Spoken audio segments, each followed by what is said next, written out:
আসসালামু আলাইকুম। জোহা ইবনে মামুন চ্যানেলে সবাইকে আমন্ত্রিত। এই রেসিপিটি দেখতে যেমন সুন্দর তেমনি মজা। কলিজা ভুনা। চলুন মূল রেসিপিতে।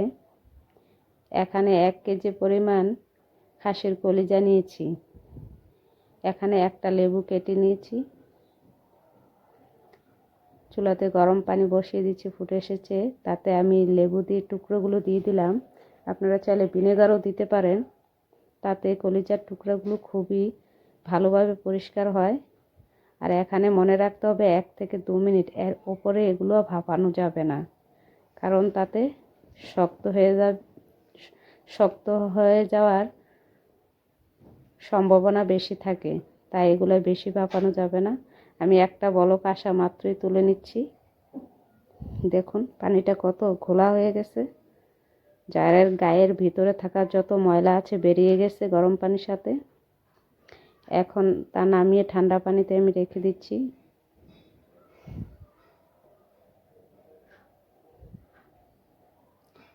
এতে খাসির কলিজার যে বাড়তি একটা দুর্গন্ধ হচ্ছে তাও চলে যায় লেবুর ফ্লেভারটার কারণে। এভাবে দিয়ে নেবেন। দেখুন পানিটাতে কত ময়লা। এভাবে পরিষ্কার করতে খুবই সহজ আর খুব ভালোভাবে পরিষ্কার হয়। যা কাঁচা অবস্থায় পরিষ্কার করলে ততটা পরিষ্কার হয় না। তাই এভাবে পরিষ্কার করে নিলে খুবই ভালো হয়।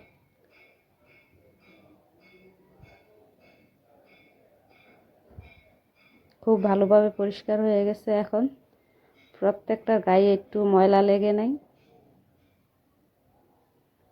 চুলাতে কড়াইতে আমি তেল দিয়ে দিয়েছি, সরিষার তেল। এখন 2টা তেজপাতা, কিছু জিরা, 5-6টা এলাচ, লং, আস্তা গোলমরিচ দিয়ে দিচ্ছি। একটু ভেজে নেব।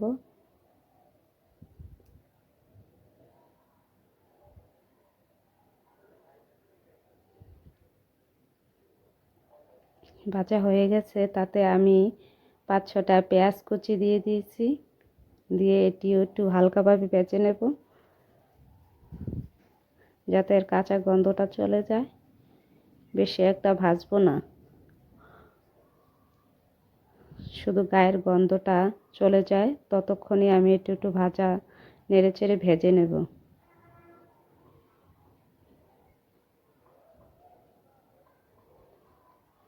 তো ভাজা হয়ে গেছে। এখানে আদা রসুন পেস্ট আমি 1 টেবিল চামচ আর 1 চামচ দারচিনি গুঁড়া দিয়ে ভালোভাবে নেড়ে ভেজে নিচ্ছি।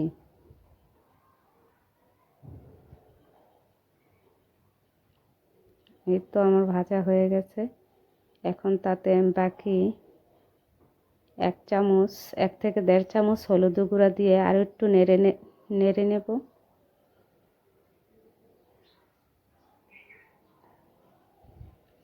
এখানে মরিচ 1 চামচ দিয়েছি। ঝালটা আপনার পরিমাণ মতো দিয়ে নেবেন। এখন অল্প পরিমাণে পানি দিয়ে আমি মশলাটা ভালো করে কষিয়ে নিচ্ছি।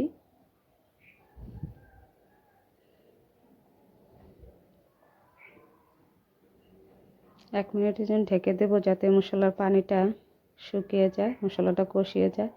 এখানে আমি বাটার দিয়ে দিচ্ছি 2 চামচ, টমেটো পিউরি পেস্ট দিয়ে দিচ্ছি 1 কাপ। ভালোভাবে নেড়ে চেড়ে নেব, যাতে নিচে কোনো লেগে না যায়।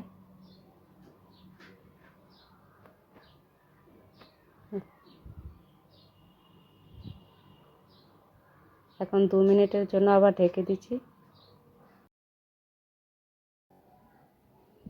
এই তো আমার মশলা কষানো হয়ে গেছে, তেল ছেড়ে দিয়েছে মশলা, পানি শুকিয়ে গেছে। এখন একটু ভালোভাবে নেড়ে নিতে হবে, যাতে নিচে লেগে না থাকে।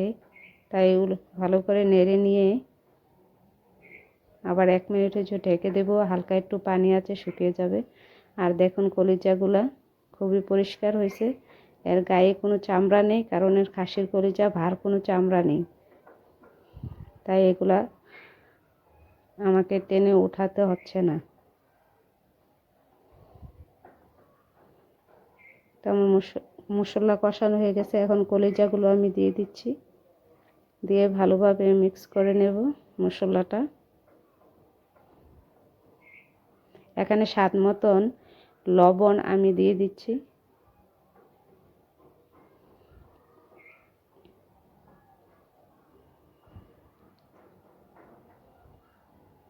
এখন ভালোভাবে নেড়েচেড়ে তা কষিয়ে নেব।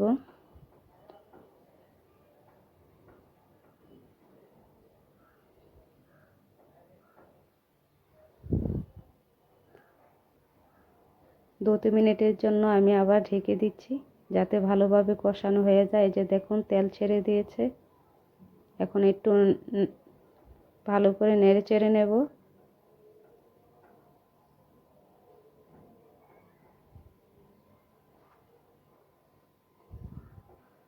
এখানে 1 চামচ গরম মশলা গুঁড়া আমি দিয়ে দিচ্ছি,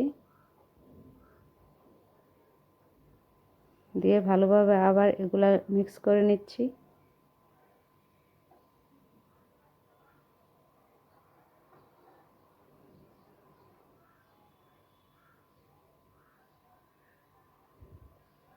এখন 1 মিনিটের জন্য আবার ঢেকে দিচ্ছি, যাতে এই মশলাটা ভালোভাবে কষানো হয়ে যায়। এই তো হয়ে গেছে, তেল ছেড়ে দিয়েছে। এখন একটু ভালোভাবে নেড়ে নিয়ে এখানে অবশ্যই পানিটা গরম পানি দিতে হবে, না হলে তরকারির টেস্টটা ভালো আসবে না।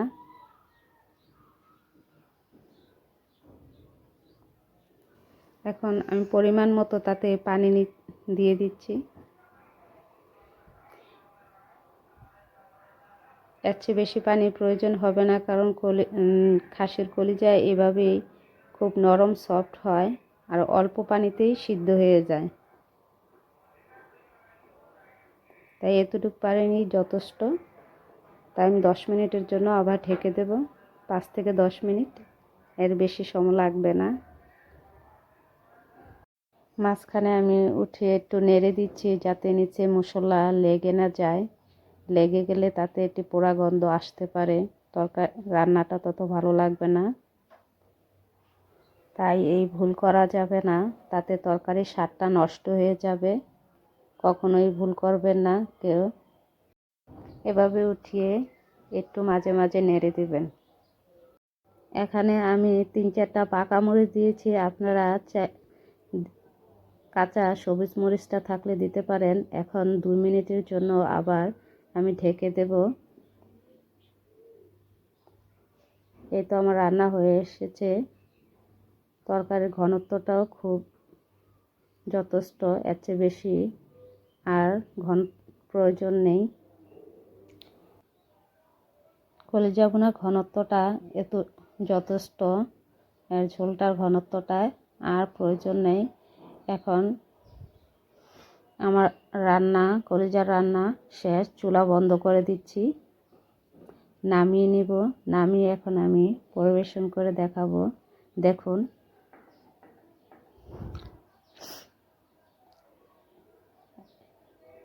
এই কালারটা দেখতে যেমন সুন্দর, খেতেও খুব মজা।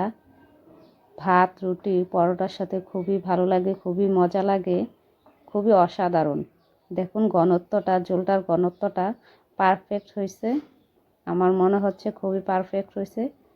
আপনারা এভাবে কলিজা রান্না করে দেখবেন। আর দেখেন প্রত্যেকটা কলিজা কালারটাও খুব সুন্দর হয়েছে, কোনো অংশ কালা হয়নি। সবাই তো কলিজা ভুনা করে কলিজাটা কালো কালো হয়ে যায়। এই যে আমি টেস্ট করে নিয়েছি, স্বাদটা খুবই ভালো হয়েছে, লবণটাও ঠিক আছে, যা আমি প্রথম দিয়ে নিয়েছিলাম। তারপর আপনারা দিতে যদি একটু ভুল হয় মাঝে টেস্ট করে নেবেন। দেখুন আমার কলিজা ভুনা রান্নাটা কালারটা খুবই সুন্দর লাগছে, খুবই লোভনীয়। এভাবে আপনারা রেসিপিটা ট্রাই করে দেখবেন। কলিজা ভুনা যদি এভাবে একবার রান্না করেন, বারবার খেতে মন চাইবে, খুব ভালো লাগবে। আশা করি আমার পাশে থাকবেন, আমাকে সাপোর্ট করবেন এবং আমার চ্যানেলটা সাবস্ক্রাইব করে দিবেন।